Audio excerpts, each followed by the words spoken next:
We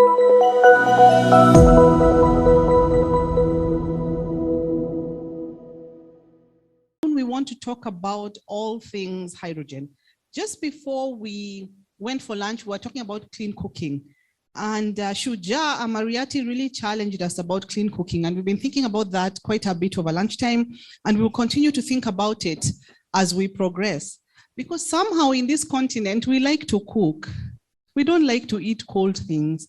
Actually, when people travel, their biggest challenge is how people in other continents eat cold things. Like, how do you eat cold potatoes, cold chicken, cold sandwiches? We want the food hot. We want the stew. We want the curry. We want the githeri. We want hot food, and it needs to be cooked. It needs to be cooked, not just processed. It needs to be cooked. And so let's explore today, this afternoon, the potential of green hydrogen as a clean cooking fuel in this continent. And we have Dr. Amit Roy, PhD, with us this afternoon. He has a PhD in electrical and electronic engineering, an MBA in MTech energy and BTech in civil engineering. He has a great background in electrochemistry, fluid dynamics, thermodynamics, gas compression. If I went on and on and on, I'd need a scroll like those ones that used to be used in the olden days. He has a very colorful CV. But most importantly is that he's a hydrogen energy specialist. And so he brings this knowledge to us this afternoon. So we may challenge ourselves and ask ourselves, how do we explore this area?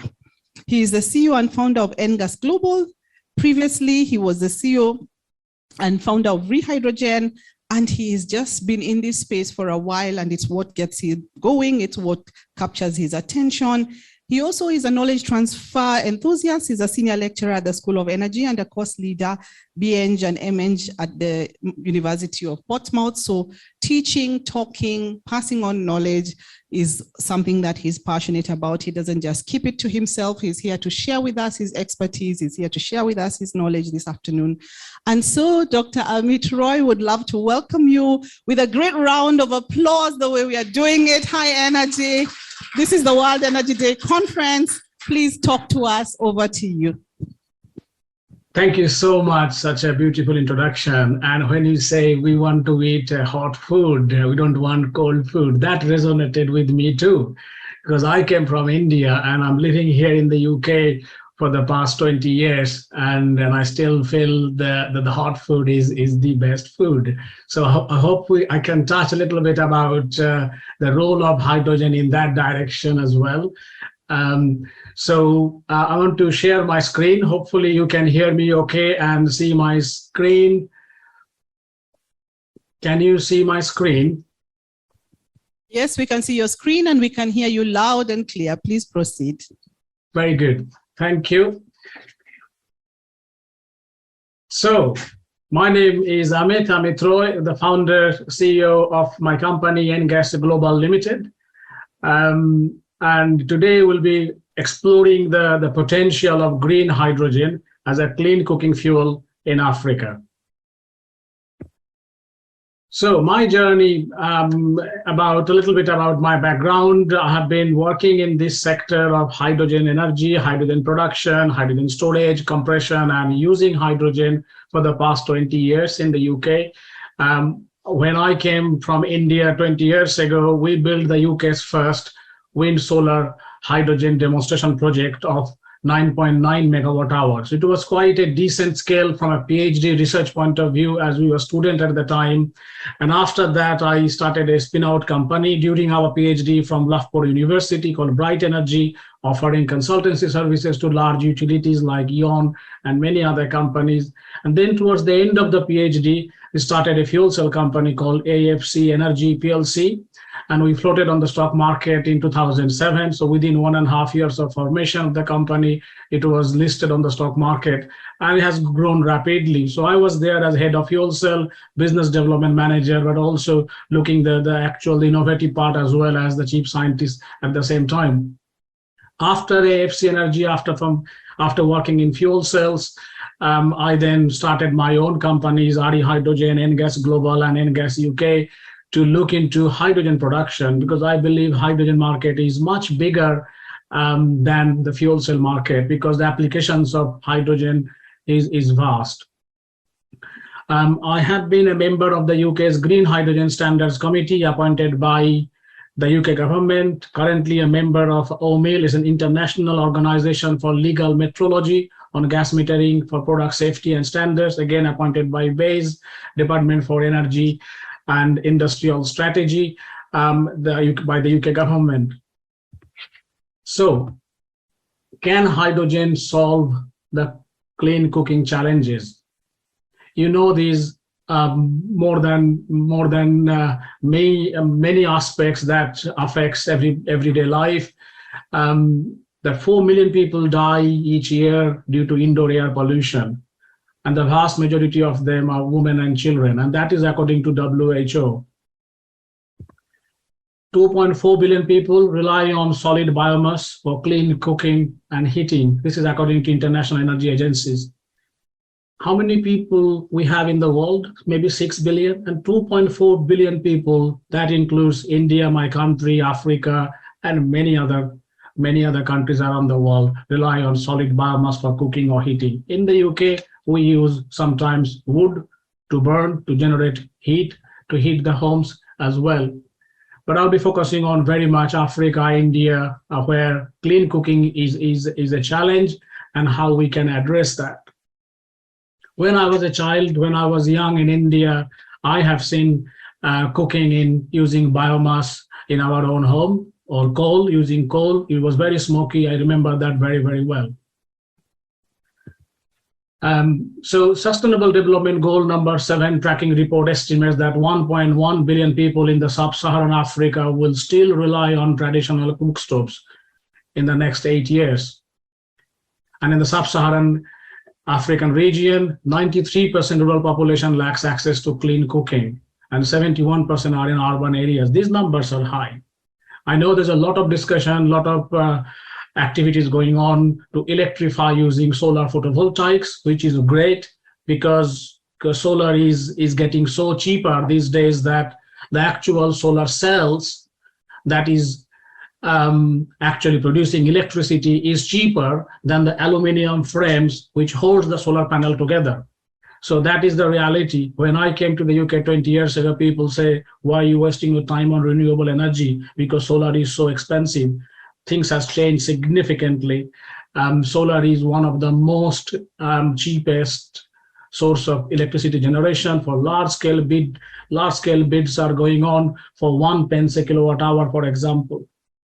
So we want to rely on solar as a clean source of electricity and see what we could do by storing that energy for different applications, including cooking. So that's the background of the challenges that we face, and can hydrogen address these challenges? Before I go into hydrogen, I want to talk about what are the current practices.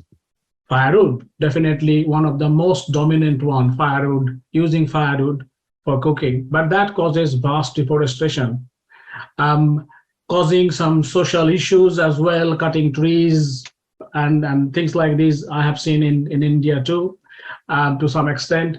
Time consuming again to collect firewood, often from unsafe areas, and process it takes to get into the right sizes, drying it, and then cooking on using traditional cook stoves. That takes ages. I remember, again, we've seen very, very closely how long people spend time in the kitchen. Most of the time in the day,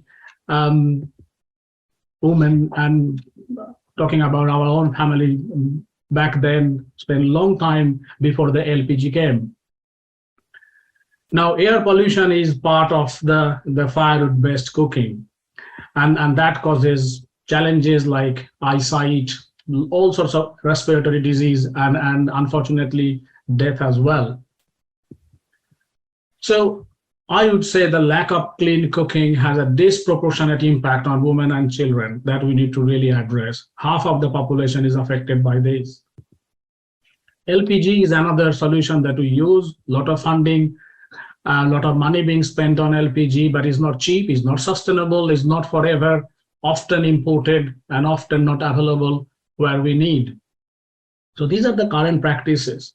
There may be others, but these are a few of those that really attracts the imagination of what can be done, what needs to be done. So what are the solutions that we are thinking? A lot of companies are trying to present their ideas, and hydrogen is a new name in the town in that, but these are the current ones. Electric hot plates or coil heating or resistive hot plates. So, you have seen, I hope, I believe, but it needs about 1 to 2 kilowatt of power. So if you do not have access to the grid or unreliable grid, then you will be looking at solar PV. But to generate 1 to 2 kilowatt of power, you need a larger solar panel. And often at night when you are cooking, we do not have solar PV generating electricity. So that means we need to store electricity into batteries, then we do the cooking. So add cost, complexities, etc. And batteries are not there forever, has a limited lifespan, and it has a diminishing capacity. Every day you use, every cycle it goes through, it reduces bit by bit. We know when we buy a new mobile phone, what happens to 2-3 years down the line in terms of how long it can hold the charge. Electric pressure cookers, very efficient, no doubt of that. But it doesn't cook all our traditional food, the fried food, the curries, and so it doesn't do all of those type of food that we are fond of cooking. Bioethanol, again, a good solution, sustainable solution, but often imported from elsewhere, causing sustainable impact to some extent, and not cheap either, and not available everywhere either, not in very rural areas either. Biogas, I have a deep connection with biogas. I have been working on biogas sector as well. Good technology. It addresses bigger challenges like solid waste management, sanitation, and it needs to be supported as well, but it has some daily involvement as well. So somebody needs to spend time, and that may be okay. Somebody running their farms, and it's not a problem to run a biogas plant alongside their day-to-day work, because I know my uncle back in India have 2 biogas plants for the past 40 years, making biogas for the cooking needs. Because the area that I came from originally in West Bengal in India, there was no gas grid at the time, and an LPG supply came later on, but biogas plants still working very, very well. So it's a good technology. Bio-CNG, that's where I come in. I take raw biogas, purify into biomethane, and fill into cylinders. It's a good solution. So once you have packaged biomethane or bio-CNG, CNG stand for compressed natural gas, that can be transported. So you're not locked into the same place where you are producing it. So the catchment area to serve people, to create business, is much bigger. But hydrogen, I started calling it a freedom fuel, because anybody can make it, and anywhere it can be made, from water and electricity. Water could be rainwater. The same water goes again and again and again and again. So we're not actually depleting the water. And it doesn't require a lot of water. I know drinking water is the priority and should be the priority, but wastewater could be purified, and we do not need, as you will see later on in my presentation, we do not need a lot of water to make hydrogen. And the same water could go and again if we capture the condensation after the cooking. So this is the concept. So my other company, Gas UK, which is delivering this sort of solutions, a bio-CNG plant. This is a larger shipping containerized one, but also smaller ones that you will see in the next slide. So food waste or cow dung slurry or human waste and sewage can be converted into biogas first, and then our job starts. We purify by separating carbon dioxide from it, taking methane, and then pressurizing methane to 250 bar pressure and storing in those white cylinders. A vast amount of energy can be stored. I will compare against hydrogen and lithium ion as well, batteries as well. And after you have stored, it can be used for cooking, electricity generation, or for EV charging, electric vehicle charging, etc., or for heating as well. This is a mini biogas upgrading plant, bio-CNG plant, and a refueling unit as well. So it's a domestic or a very small scale, farm scale solution that people can make and store fuel for their cooking, refueling, etc. So this is a lower cost, much more efficient, small scale upgrading compressor to produce bio-CNG fuel for cooking, refueling, and EV charging. And it is lightweight, it's transportable, plug and play for rapid installation. I did some project in India. So this is the picture of our house back in Calcutta in India. And we have a domestic refueling unit as well, as you can see on the first picture on the left, of a domestic refueling kit, because India has a lot of CNG vehicle as well. And on the right hand side, you have some cylinders where CNG is stored for cooking. This by displacing LPG cylinders, which is very, very expensive in India too. I believe some of these will be very, very transferable in the African context as well. Now, I have been talking about so far, if we just recap, what are the challenges, what are the current solutions, what I have been doing in the clean cooking sector. I also want to add that 3 years ago, I did a project in collaboration, my company, NGAS UK, in collaboration with University of Surrey and partners from Ghana and Uganda to look at clean cooking challenges for by using bio-CNG, so portable bio-CNG solutions, how to address the clean cooking challenges. A lot of positives came out from these, but I also have equal interest in the hydrogen sector, so I want to present this now as well.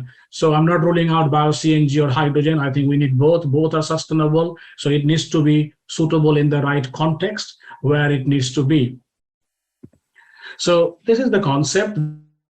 Panel or wind or primary, and it could be grid to make hydrogen and electrolyzer, and then we compress moderate pressure, and then we store cylinders. Once we have stored that energy, low rate or medium rate or fast rate, depending the rate of electricity generation or later or the rate of surplus electricity, then this hydrogen could be used for all sorts of applications.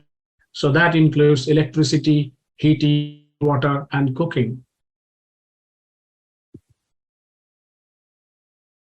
Ask a question here. It will be nice to ask this in a face-to-face setting, but I will still ask these, that do you know which one is more energetic? 1 liter diesel or 1 liter hydrogen stored at 350 bar pressure?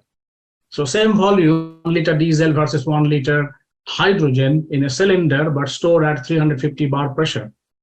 I cannot see your answers, but that would be a nice thing to see, but I have to give you the answer as well. The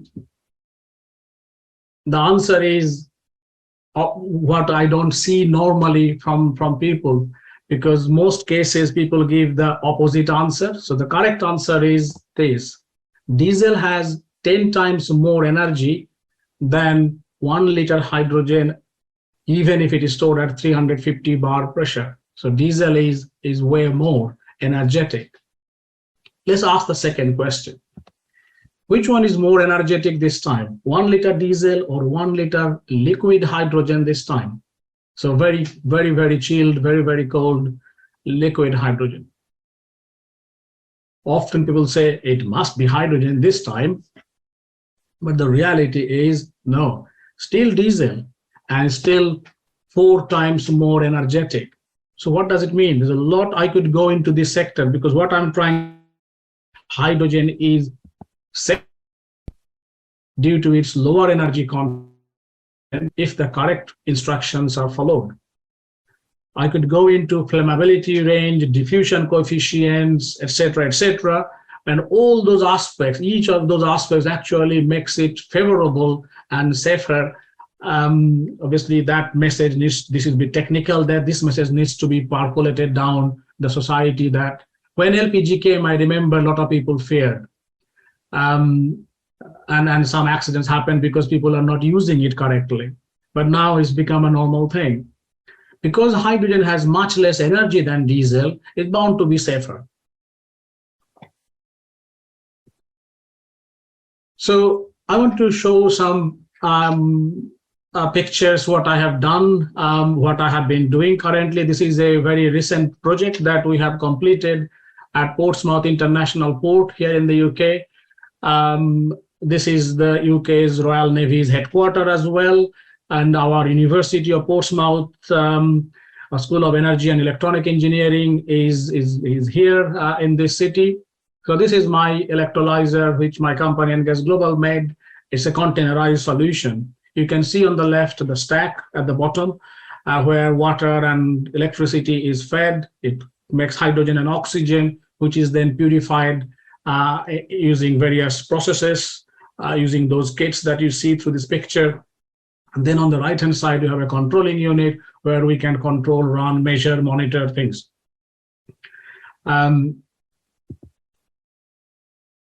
This is the stack, the close-up view of the electrolyzer stack, where water is split into hydrogen and oxygen. This is a high-pressure stack, so we produce hydrogen at 25 bar pressure without using any external compressor. So water is split inside, and we hold that hydrogen inside until it reaches the pressure of 25 bar. Then we release this pressure through a pressure control valve. So we basically pressurize hydrogen using an electrochemical method without using mechanical piston type compressor, which will be noisy. So that's a silent system here that you see. Now, it takes about 55 kilowatt hour electricity to and 11.2 liter of water to make 1 kilogram hydrogen. So 55 to 50 kilowatt hour electricity and 11.2 liter of water to make 1 kg hydrogen, and 1 kg hydrogen is equivalent to 3.78 liter diesel on energy content basis. So that's the comparison. 3.78 liter equals to 1 kilogram hydrogen. So how much energy is in 1 gallon, US gallon, or 3.78 liter? The same energy we have in 1 kilogram hydrogen. Now the electricity cost is subject to the source of generation and the type of generation. Assuming it is solar, and if we spread the cost of solar over its lifetime, say 40 years these days, then 1 pence, UK pence a kilowatt hour, or $1 a kilowatt hour generation cost is reasonable, because large scale bid prices are going on at that particular rate. So for 50 kilowatt hour, we're looking about half a pound worth of electricity needed, which is, in your term, if I have done the conversion for the Kenyan shilling, if I'm not wrong, this will cost about 67, 68 Kenyan shilling to make 1 kilogram hydrogen. So this is the electricity cost only. Okay, so we're not covering manpower, overhead, anything yet, just the electricity cost as operational cost. And the equivalent diesel price for these will be in the UK £6.20 as per the current rate of diesel. And that would be equivalent to 558, 560 Kenyan shilling. So you can see the savings, potential savings up to 490 KES per kilogram hydrogen to pay for the costs. So that would be capital cost, labor cost, insurance, etc. But the margin per kilogram of hydrogen is quite attractive here. So that's the point, that if we have cheap electricity and a cheap electrolyzer, we can make hydrogen anywhere we like. And that will free up the time. If we could save 8, 9, 10 hours per day away from the kitchen, that time will be used for education, better health, caring for the children.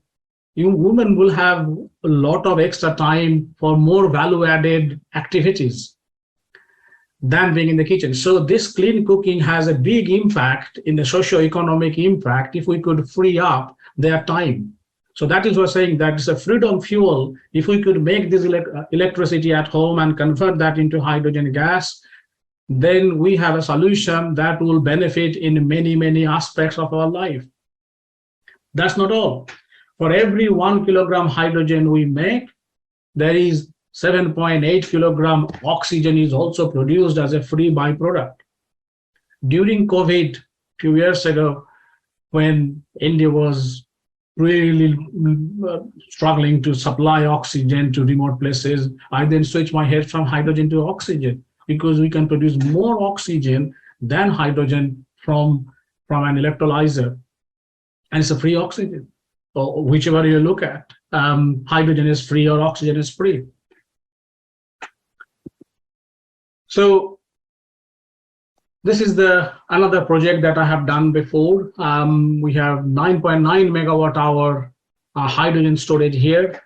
By storing hydrogen at a modest pressure, 137 bar pressure. These days, like my other project at Portsmouth International Port, where we have a storage capacity up to 350 bar, so significantly more than this one, but it can go up to even 700 bar pressure. Technologies are out there already. So even at these, in this picture, as you see, even at 137 bar pressure, we are storing 9.9 megawatt hour energy using a very small footprint. It's less than a 20-foot long shipping container. Just another picture. Obviously, we're not powering that big ship, but we have aspiration to make more hydrogen to go for larger ships later on. So my PhD student on the picture, and working together, looking into how to make it suitable for different application in different contexts in different countries. So this electrolyzer can produce 15 kilogram hydrogen per day. So you can do the calculation, 15 times 3.78 liter of diesel as an equivalent diesel per day, and how much electricity is consumed. So 4.2 kilowatt hour per cubic meter in the stack. There are some energy consumption in the balance of plant to run the monitoring system, the sensor. There's some extra consumption there, but still very attractive if you look at the pricing point of view. This is another picture of these 9.9 megawatt hour stored energy. I want to give some comparison here with the lithium-ion batteries, for example. So here we have less than 40-foot long footprint to store 9.9 megawatt hour thermal energy, not electrical energy, because from thermal energy to electrical energy, we can use either fuel cell. We had a fuel cell in this project, or we can use gas engine. So the conversion efficiency of fuel cell is double sometimes than the gas engines. So you get half of that thermal energy back into electricity, and the other half is as heat, which is again useful. But if we compare on footprint with lithium-ion batteries, a 20-foot long shipping container will store about half a megawatt hour energy. So that means the footprint is 1/20th for hydrogen, and the cost is very, very attractive, because 1 megawatt hour lithium-ion battery in the UK will cost about £1 million. But in this project, these cylinders cost very, very little. We paid £137,000 many years ago, but the price has come down for the cylinder significantly, about £50,000 worth of cylinders needed to store 9.9, 10 megawatt hour energy as hydrogen. Having said that, hydrogen doesn't mean only the cylinders. You have to pay for the electrolyzer and the compressor too. So we need to do a detailed cost analysis for these, but it will be significantly cheaper compared to lithium-ion batteries. Now, these cylinders, I remember I worked so closely, has date stamped on 1890, 1910, so more than 100 years old. And they go on and on forever. So they are very long-lasting cylinders, whereas a battery technology will not last anywhere near that. So a green hydrogen solution could be robust, cheaper, sustainable, and for long-lasting. So if we bring this down to a domestic setting, how this will be done? So I'm sitting right behind that window there. I'm talking to you right now. So this is my garden. I have solar panel there. on the garden instead of on the roof. I decided to put on the garden so that I could see, monitor it, maintain it. And the electricity is not connected to the electrolyzer as at the moment, to make hydrogen for heating. That's the application: heating, hydrogen barbecues, that kind of applications that you're looking at. So the benefit of this is that instead of, this is only 1.6 kilowatt solar panel here. And so it does not generate 1.6 kilowatt, as you know, it generates way less. But the benefit of this solution is that you can have a small electrolyzer, let's say half a kilowatt or 1 kilowatt electrolyzer for this 1.6 kilowatt solar panel, and to make hydrogen as much, whatever the electricity is being generated. So electrolyzer can run at a very small power to accumulate hydrogen over a period of time to fill the cylinders. And once you have accumulated the energy, then you can run through a gas burner to make enough heat.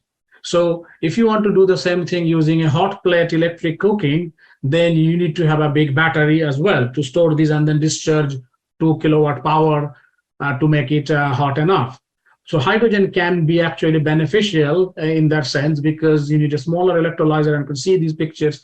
And I have these electrolyzers down here. I want to unshare my screen for now so that I could show you a close-up view perhaps of my electrolyzers. So these are domestic scale electrolyzers that can be powered either by the mains electricity or the electricity from the solar panel to make your hydrogen, and you store it for its usage later on. I want to share the slide back again. I hope you can see the slides, okay? So the story is, a closer picture of the electrolyzer. So it's tiny, small, compact, and have just a cooker. This is a portable cooker, but there are all sorts of hydrogen cookers as well, like induction hob type, catalytic burner type. So you do not see any flame at all. So flameless hydrogen cookers. So super safe, and hydrogen is converted back into water, which we collect in a small pot, then reuse this water again in the electrolyzer to make more hydrogen. So water is being recycled and reused, but electricity needs to be coming every time from as new from the solar panel, because it uses electricity and convert into hydrogen, but the water is reused again and again. So this will be a silent, safe, silent, fixed installation. And this is the point, it's a fixed installation where you do not actually have to do anything during the day. So when there is electricity from the right voltage, the electrolyzer will run, generate hydrogen, topping up the hydrogen cylinder, and you accumulate hydrogen over a period of time. And then when you want to cook, the hydrogen will be fed through a gas valve onto a catalytic burner or a flame type hydrogen cooker on demand.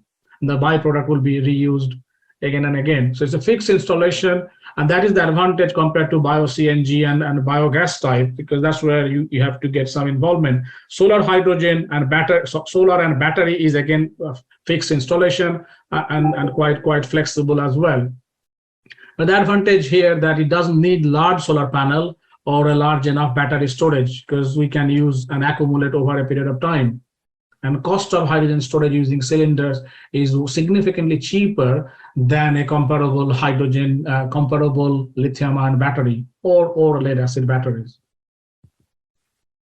So these are the basic numbers. I'm just running it again. I have said just a little bit earlier that 1 kilogram hydrogen is equivalent to 3.78 liter diesel on energy content basis. It takes about 50 to 55 kilowatt hour electricity to produce 1 kilogram hydrogen and 7.8 kilogram oxygen from 11.2 liter water. At 1 pence a kilowatt hour electricity cost from solar panel, the electricity cost to make 1 kilogram hydrogen will be about half a pound or 50 pence or 68 Kenyan shilling per kilogram of hydrogen. If you then compare with petrol of equivalent 3.78 liter petrol or diesel, we are looking a cost about 558 KES. And it shows that the hydrogen has the potential to save up to close to 500 selling per kilogram of hydrogen, and to pay for the cost, capex, labor, overhead, insurance, some infrastructure cost, etc. And oxygen can be used for wastewater treatment, sewage treatment, oxy welding, metal furnaces, and gasifiers. Like if you allow the oxygen to go beyond 20%, like 25%, just 5% increase in oxygen content, the gas fires or gasifiers will be far more efficient. So there's a lot of application of oxygen. I have not talked about using medical oxygen, but potentially can be done as well for remote places. Oxygen could be used for medical grade after suitable certification, I believe. So there's multiple value-added solutions, from cheap electricity, from solar, as hydrogen and oxygen. So we are interested to take our product to the African market. So the business model is to lease our kit, hydrogen kit. This is really up for discussion, but this is a kind of thinking that we have. So it's nothing cast in stone, nothing fixed yet, but this is our thinking at the moment, subject to further discussion with our partners that we are interested to collaborate. So the hydrogen kit will be provided against a security deposit, against an insurance protection, for example, and then charge customers for hydrogen per month on a monthly basis, based on the usage or a fixed amount. And we can monitor remotely how much hydrogen is being produced. So we could do some accounting on that. And the price of hydrogen should be kept very, very competitive and cheaper than some of the solutions that are currently being promoted. Otherwise, should we change? So it has to be very, very competitive in terms of the pricing of the fuel, but it gives a win-win situation. We are bringing a disruptive, innovative solution to address the clean cooking challenges, to make fuel at the doorstep, and that has a high value elsewhere in our life. So oxygen, again, we want to explore the possibility of using oxygen to commercialize it further, and we'll be discussing potentially franchisee dealership type of deals to take this product to the international market, for it to be used, maintained, monitored, and customers needs to be supported. So there's a lot of work to be done yet to take a product to a market, to offer a service. There's a different challenges to overcome. So we are learning as well, but this is where our current thinking is. As a company, we have a lot of capability in terms of the system engineering, system modeling, scenario forecasting of energy systems, doing feasibility studies for scaling up or scaling down, because the investment decision needs to be made before, through these sort of activities, modeling, costing, feasibility, design studies, and that's what we do. We provide consultancy work, lots of clients, before we build and sell something. We provide system integration, support for mechanical engineering, electrical engineering, plumbing, high pressure gas piping, heating, cooling, data logging, control system, and regulatory aspect as well on gas safety.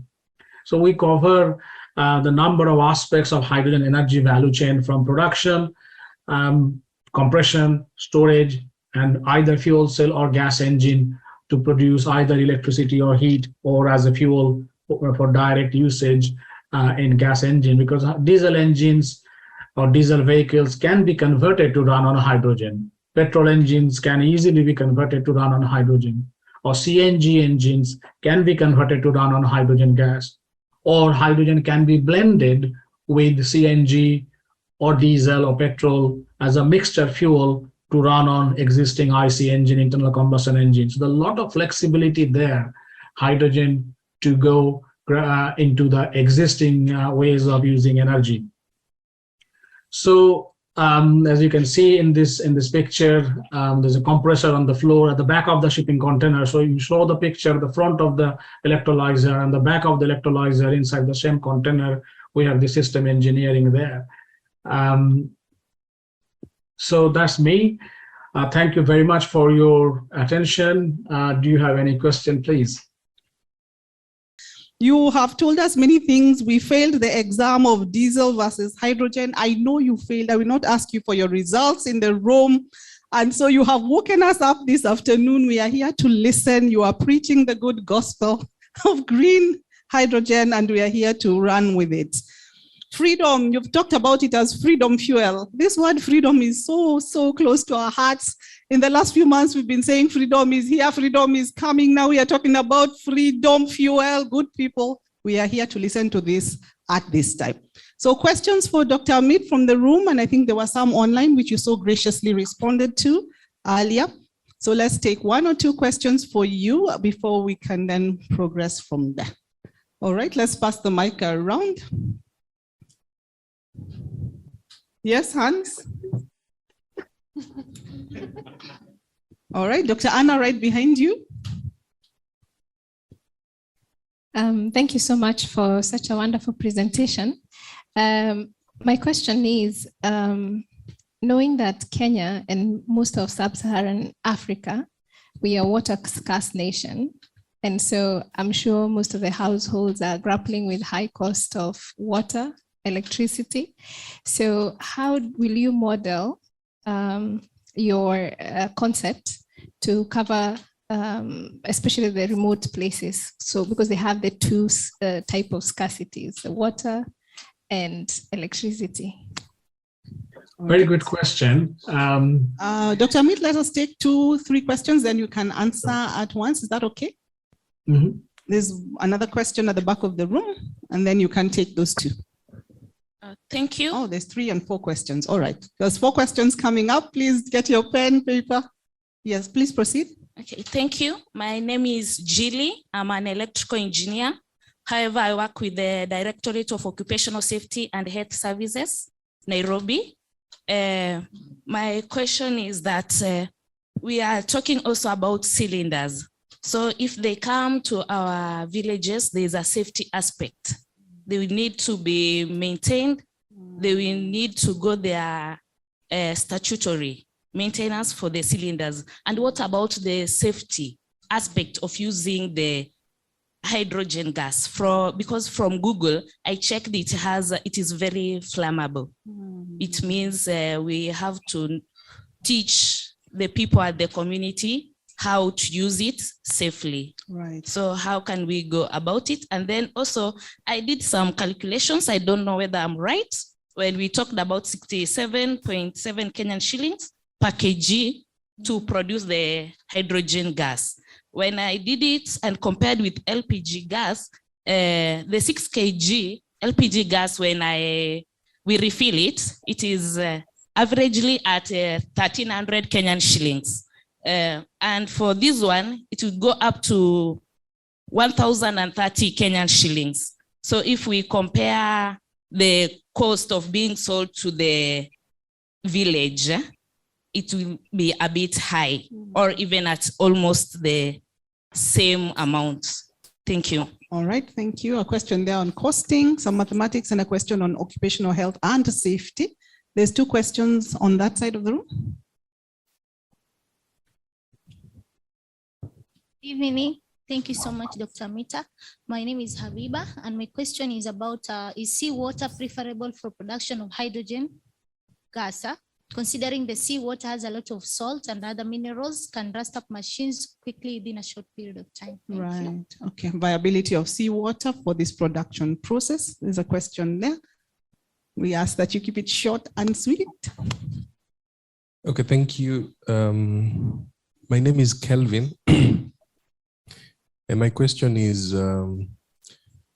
around the possibility of using liquefied hydrogen as a form of energy storage. Seeing as we have a lot of solar PV plants coming up, most of them being grid tied. Then you have these different operational profiles of different facilities. So that, for example, if you have a facility that runs from Monday to Friday, then you have a PV plant that is idle throughout the weekend. Would you suggest that the idle capacity would then be viable to be used for production, of hydrogen, that then can be used to run engines the following week to kind of supplement the energy demand? Okay, all right. There we go, Dr. Amit. You can take the 4 questions. Okay, and yeah, respond very to them. good. All these questions are good. So water, the first question is really good. I touched upon briefly that if we just look at a very small scale first, if you have a biogas plant, the domestic biogas plant, which generates about 1 cubic meter biogas per day, and that is enough for our cooking for a family of 4. So 1 cubic meter biogas would have 6.6 kilowatt hour energy. So if I assume that is the starting point, that for cooking needs, we need 6.6 kilowatt hour energy as heating fuel for our cooking needs. And how much hydrogen do I need to produce 6.6 kilowatt hour? So we need about less than 2 cubic meter hydrogen, which will have 7 kilowatt hour energy. So a little bit more than what is in 1 cubic meter raw biogas. So how much water do we need to make 2 cubic meter of hydrogen? Very, very little, because we need about 11 liter to make 11.2 cubic meter. So we are looking here about 2 liter, about 7 liter of water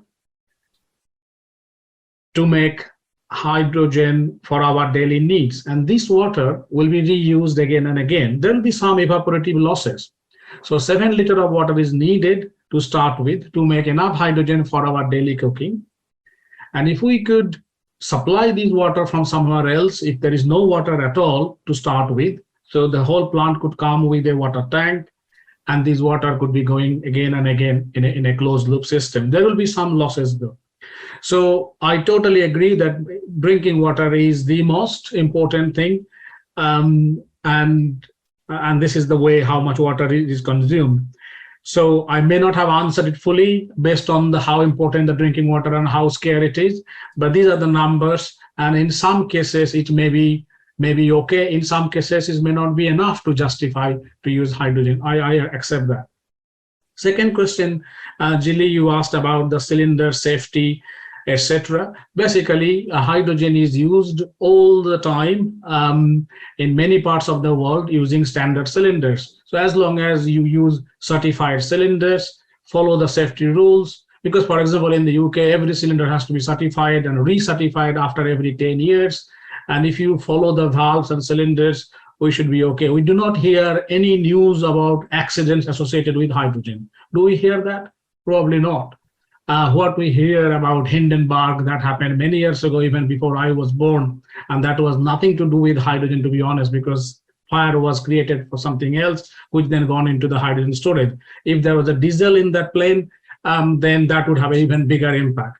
So it was not hydrogen which caused it. So we have to obviously follow the safety norms and certified products. You also asked a question about that you read that hydrogen is very flammable. I want to ask as a teacher a question back. What is the unit of flammability? People use the term hydrogen is very volatile. That is again very commonly used term. Hydrogen is very volatile. So can I ask as a student of science, how do you measure volatility from an engineering point of view? I know share price could go up and down and we say this is volatile, but what is volatility in hydrogen? How do you measure it? Is there any unit? I have not found any unit to measure volatility or flammability as such. So the way we look at flammable range for hydrogen, hydrogen burns from 5% to 75% by volume in air. So 5%, so 4% is needed to reach the lower explosion limit, and 75% is needed to reach the higher explosion limit. For natural gas, it starts with 5%. So you need 5% by volume to reach the lower explosion limit, and it reaches the higher explosion limit at 15% natural gas. So if you have a room where there's a natural gas leak and another room where hydrogen is leak, natural gas will reach its higher explosion limit at 15% far quicker than hydrogen reaching at 75% by volume. And hydrogen being a very leaky gas, very diffusive gas, if you leave a hole at the top of the roof, like a ventilation, purposefully, passive ventilation is enough, hydrogen will diffuse it through. It will take longer to build up the required concentration to reach the meaningful storage pressure for it to be self-ignited. So by combining the amount of energy is present in hydrogen on a volumetric basis compared to any other gases or liquid fuel, and factoring in the high diffusion coefficient, and factoring in the longer, greater flammability range for hydrogen, all these things taken together, hydrogen makes it actually safer. But I appreciate the fear factor is huge. And that is sometimes is the unknown, the fear of unknown, because we do not know much about it. And that's where this fear comes from. In terms of the costing, 6 kilogram LPG versus this, if hydrogen is similar or a little bit cheaper or a little bit expensive, I believe that's a good starting point, because this is the price for hydrogen is going to stay like this, whereas LPG price is going to be going up and is not sustainable, and LPG is not available everywhere. So even if we could meet the price point, because that is my objective, that let's meet the price point today. And if you are comparing against LPG that is not readily available everywhere, I think we have a very good starting point. And if we then factor in the other aspect of using oxygen and monetizing oxygen, hydrogen will look even better. So Habiba, your question is about seawater. Absolutely. Seawater should be used, can be used, because we can purify seawater to meaningful water. We need water of certain quality with less minerals in it. But cheaper electrolyzers that we are looking at, much more robust, using less catalysts, etc., should be withstand to deal with raw gases. Here we are talking about cleaning fuel. We're not thinking about using hydrogen in fuel cells. So the purity of hydrogen is not that. So even if you have some minerals in the water, so that means there will be some other gases may be produced, but that's okay if you're just burning it. So it makes it really robust and simple. So water quality is not that sensitive for this type of hydrogen for clean cooking compared to if you're going to use this hydrogen in fuel cells. Now, Kelvin, you asked a question about liquid hydrogen storage. I think this is a good example that hydrogen is an interseasonal energy storage medium. So not only talking about weekdays and weekend storage, we're talking about summer versus winter. So whereas battery will struggle because longer duration energy storage is a challenge, and batteries are good for day-to-day 24-hour duty cycle, whereas hydrogen is absolutely has a clear edge in terms of its effectiveness of longer duration energy storage. So weekend makes a very good sense because you are storing over the weekend and then supplementing during the weekdays. We need to look, obviously, the battery storage compared to hydrogen, depending on the scale. If it is maybe less than a megawatt hour or a few hundred kilowatt hour, maybe battery is okay. So we are not saying hydrogen is the only answer, not at all. I'm a teacher, so we have to be absolutely balanced in this case. So hydrogen may be okay, depending on the application. If you are going to convert hydrogen back into base load electricity, and if that electricity is compared against the grid price, then it might not be feasible. Absolutely difficult to compete with electricity that is being generated by coal or natural gas. So we're not displacing base load grid electricity using hydrogen to produce that. But if you use hydrogen for EV charging, where the cost of electricity is way more higher than the wholesale price of electricity, like in the UK, people are paying up to £1, 1.20 pence a kilowatt hour for EV charging on motorways and some places, ultra rapid EV charging. Here, electricity is being supplied as a service rather than as a commodity. So if you are looking that kind of high value application where high value service is more important, then yes, even if you convert hydrogen back into electricity, in spite of the round trip efficiency losses, it's a completely economic winner here, because there is not enough electricity on the grid, even in the UK, to do the ultra rapid charging of electric vehicles. Yes, there we have it, the responses to all our questions. I promised you, team, in the morning that it was going to be a day full of learning. Dr. Amit, you have come to teach, and the students are here ready, willing, and able to listen and to learn. I think you all agree with me that we need an entire webinar just for this subject. I think we are going to arrange for that in the coming month. So we have the full 2 hours to listen to you, to understand what you are saying, to join onto the bandwagon for green hydrogen as a solution for clean cooking, and then we can then progress together in collaboration. You've talked to us about collaborations, and we are ready for that. Thank you so much. You have challenged us also the same way we did this morning to have clarity. So your questions on volatility and flammability have really called for us to have clarity. Ask questions. Ask why, the 5 whys, the what, the how, the who, the when, all of that. And so as energy professionals in the room, let's take that up and have lots of clarity. So thank you so much, Dr. Amit. The time you took to prepare, the time you've taken to answer our questions, the time you've taken to share with us and to pour into us your knowledge and your experiences, and to share with us your home. We need to come there physically now and visit and see eye to eye these beautiful things you are showing us on screen. And so thank you very much. We say asante sana. Let's say asante sana. Asante sana. Thank you very, very much. A round of applause. Oh, yes. Thank you so much. Thank you all for listening. I really appreciate the very good questions that you asked as well. Right. Thank you I have very to much. go. Thank you. Okay. I have to go. Best wishes for the Energy Day, for the rest of the proceedings. I wish I could stay to listen other presenters and those, but I have to go. I have another meeting there. Right. So thank you so much. Bye-bye. Thank you. Thank you very much. Have a beautiful afternoon.